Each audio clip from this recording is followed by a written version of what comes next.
ini nih hal-hal kayak gitu tuh harus di-update. Nah, seperti itu. Kayak peran negara itu sebenarnya apa sih dalam ekonomi paling bagus? Dia controlling kah, free market kah, atau sebagai apa gitu? Sebagai negara, sebagai aku nyebutnya itu negara sebagai A gitu. Negara sebagai A tuh artinya B C D E F G H gitu-gitu. Jadi something yang benar-benar new lah, maksudnya bukan turunan dari sosialisme, neoliberal, bukan turunan dari neolib, tapi ngelihat keadaan paling sekarang tuh peran negara yang paling bagus itu kayak gini loh gitu. Jadi nggak yang bisa langsung diterapin dan nggak yang tiba-tiba ngegabungin semua konsep gitu kan. Biasanya orang kalau ngasih alternate ini adalah kombinasi, nggak kayak gitu juga gitu. Jadi berat banget emang yang lagi ditulis.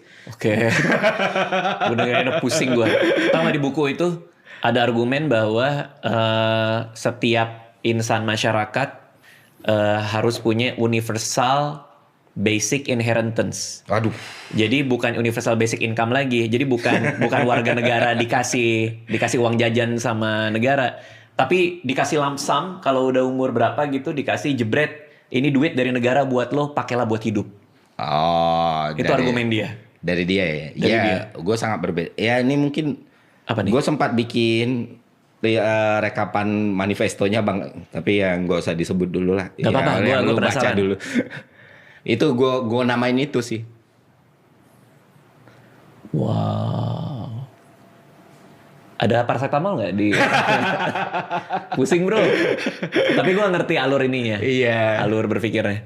Jadi nggak yang ya mungkin sama kayak yang free and equal ya namanya. Free and equal. Ya beda the way aja, beda the way. Kalau dia mikirnya kayak gitu kan universal basic income diganti sama iuran. Kalau gue mikirnya kayak negara sebagai penyedia pasar tuh enggak, negara sebagai pemain pasar tuh enggak. Negara itu sebagai pelatih sih, kayak bukan yang konsep adil itu enggak yang semuanya sama rata gitu, tapi proporsional. Nah, proporsional ini kan enggak terdefine dengan baik. Terus gue ngambil best practice-nya waktu itu beberapa yang mirip dari apa yang gue tulis ini, Korea tahun 70-an. Terus ada basis modelnya Korea tahun 70-an, terus beberapa negara lain gitu yang mirip, tapi sebenarnya ini bisa inilah negara tuh harusnya ya APBN yang kita punya tuh vacuum cleaner tuh.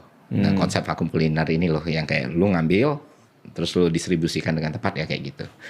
Jadi kalau dibilang ini spektrumnya ke leftis